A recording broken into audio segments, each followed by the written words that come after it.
All right, folks, here we are on Can-Am's new 2024 Origin electric powered dual sport bike. This is an all-new electric dual sport from Can-Am, a subsidiary of BRP out of Quebec, Canada.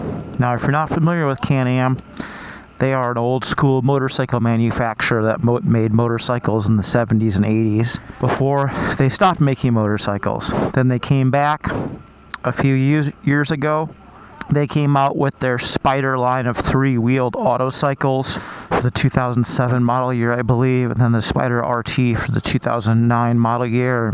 And they continue to make those motorcycles to this day. Can-Am wanted to get into the motorcycle segment, and they're doing it with this Origin all-electric dual sport motorcycle. Now, they didn't say, but they probably went with an electric powertrain because the R&D is likely substantially less expensive than if you had to do R&D for a new internal combustion engine powered vehicle. So basically, these EVs are really neat because they lower the playing field for manufacturers, in theory, by allowing manufacturers to engineer these vehicles with reduced engineering cost. You got to remember, if you were trying to develop an internal combustion engine, to develop from scratch probably costs $40-50 million nowadays. That's just for a simple 2 or 3 cylinder.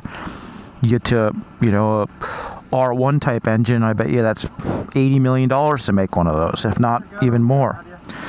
So that's really the barrier to entry for a lot of these companies. It's just the engineering cost is just too high. So that's why EVs are cool, because the engineering cost is going to be a lot lower, just because there's way less moving parts, way less. Here it is, the 2024 Can-Am Origin. This vehicle retails for $14,500. It is powered by a 8.9 kilowatt hour liquid-cooled lithium-ion powered motor. This motor is good for upwards of 50 pound-feet of torque. And Can-Am says that it goes from 0 to 60 in 3.8 seconds. But we've got our V-Box here, so we'll see what that really is if we get an opportunity to do that. This vehicle has a range of about 40, we've ridden about 50 miles, 42.3, and we had about 10 miles left. So a range of around 50 miles.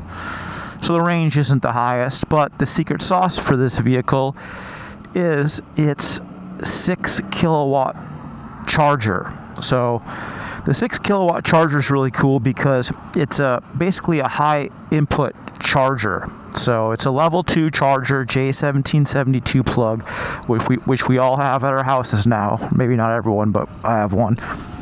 And you can use it to charge your electric vehicles, whether it's an automobile or power sports vehicle. So the 6 kilowatt hour charger is great because the battery can charge from 0 to 80% in less than an hour, and 0 to 100% in 1.5 hours. So that's really the secret sauce for Can-Am, is that 6 kilowatt hour charger. While the battery range isn't the highest, it charges quickly. For reference, other motorcycle manufacturers have a 6 kilowatt charger, but it's an added accessory. It's an upcharge. So it's kind of neat that right from the get-go, Can-Am really focused on the ability to charge. You're just going to have to remember that you have to be really close to a level 2 charger, because you're only going to have a range of right around 50 miles.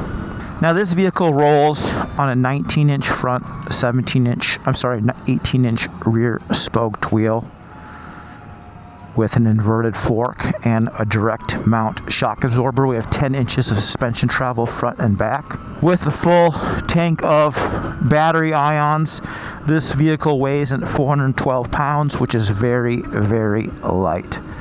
This vehicle is extremely light for a motorcycle, and we really like that. It's cool that you have an electric vehicle that weighs such a little amount of weight, and you can really tell when you're riding it here on the street. This motorcycle is very apt to direction change.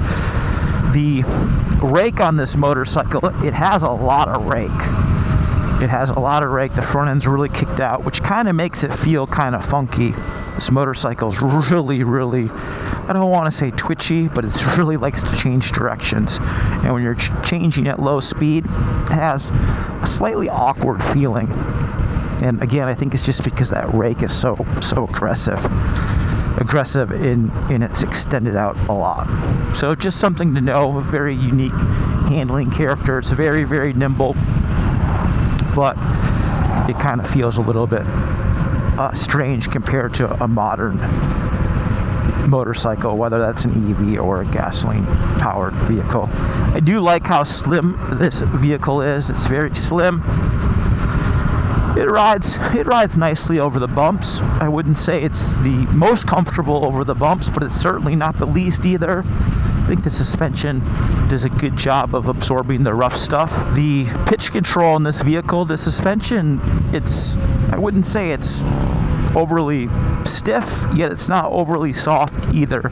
The suspension calibration is pretty good, but it definitely does have a degree of pitch forward and back. I wouldn't say it's abnormal by any means.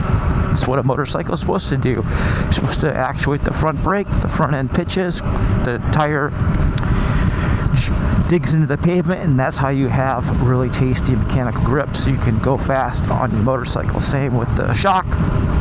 You give the bike some gas, the rear end squats a little bit, that rear tire digs into the asphalt, and that's how you have good mechanical grip. Oh yeah, baby, this thing is taking off. Right now we're riding this vehicle in sport mode. Here is the switchgear. Switchgear has a nice tactile feel. The buttons are nice and chunky. You can adjust your various settings like regenerative braking. We like that off. Regenerative braking is just kind of silly in my opinion. Just have it off. Let the vehicle roll. But if you want to have that on, you can. We also have different power modes which we can change. Right now we're in the sport riding mode, which gives us full access to the 8.9 kilowatt hour battery. This thing has pretty good acceleration. I wouldn't say it's the fastest thing on the road, but it's certainly not the slowest. We do really like the innovative drivetrain system that Can-Am's fitted on this vehicle. It has a sealed left-hand side chain final drive. The chain is very, very quiet. It's bathed in oil, and it's virtually maintenance-free. So there's no chain tension to adjust.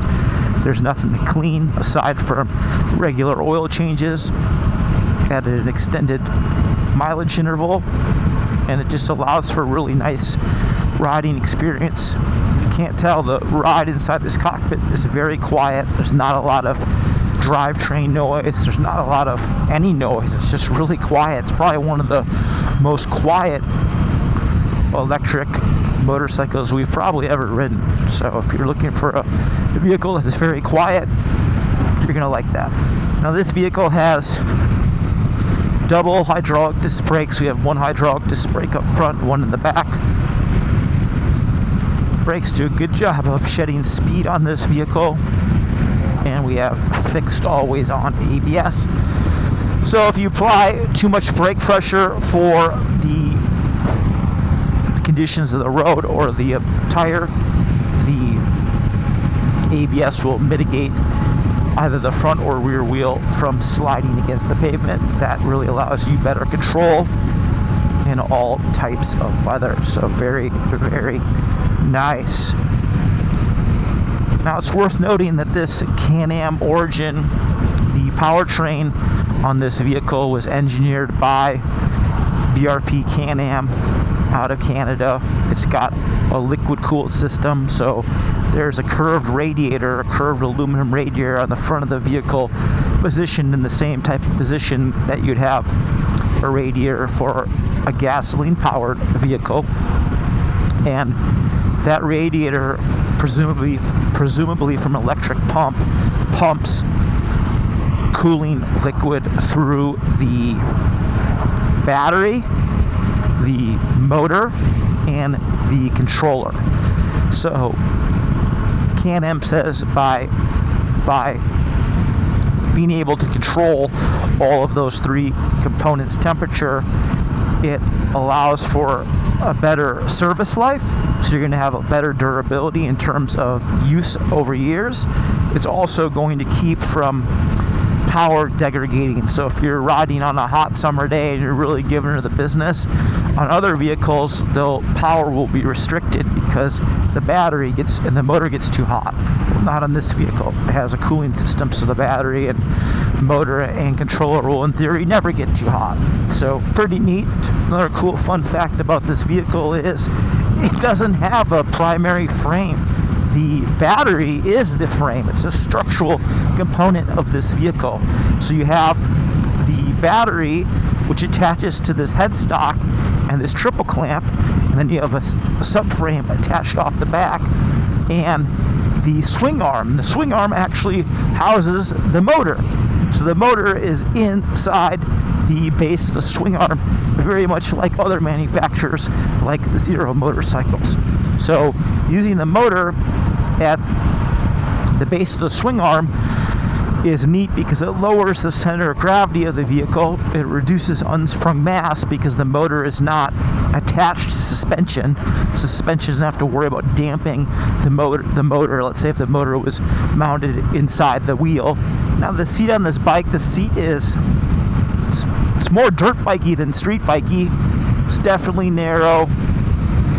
It's a little bit more firm. You know, this seat really isn't designed for logging substantial mileage, but neither is this vehicle with a range of 50 miles. Keeping tabs on everything is a 10.25 inch color TFT display. This display is touchscreen compatible, so you can use it touching buttons on it. Our gloves aren't touchscreen compatible, so we can't use those, but if we just using our fingers, we could do that. You can also manipulate the switch gear, the menu navigation via this chunky switch gear. Works pretty good. Really slick, nice, easy to read day or night. And a lot of customization for all you people out there who want to customize the various settings of this vehicle. It's also worth noting that this Can-Am Origin has reverse. So with a small button seat push of buttons here, you can actually back up out of a parking spot if you want. Kind of neat. Well, everyone, that's a quick review of Can-Am BRP's new 2024 Origin electric dual sport vehicle. This vehicle will be available for purchase in Can-Am dealerships. It comes with a 2-year warranty and will retail for $14,500. I think it's pretty neat, looks cool, super light, has decent power, rides relatively well, it's real quiet, which is cool. The fit and finish on this vehicle is definitely head and shoulders above what we remember Can-Am vehicles being. Remember back in the old days, those original Spyders, their fit and finish was downright terrible. So it's cool to see Can-Am really improving the fit and finish. You can see the wires are all nice and tidy here, and just everything looks real good. There's some little fit and finish things here with this little small trunk it has and the plastic latches, and you know, BRP loves to use plastic, loves it. So that stuff is still needs a little bit of work, but it's worth mentioning that this particular vehicle is a pre-production unit. So when Can-Am begins its production phase in the fall of 2024, hopefully it'll have some of those bugs worked out. Well, everyone, as usual, make sure to surf on over to our website. We have articles on this particular vehicle and probably articles on the 70s and 80s vehicles that Can-Am used to make back in the old days. Make sure to give this video a thumbs up if you liked it, thumbs it down if you didn't, because we love to hear from the naysayers. We're an inclusive organization. Everyone's opinion counts, so please leave us a comment. And we'll see you in the next episode. Thanks for riding with us.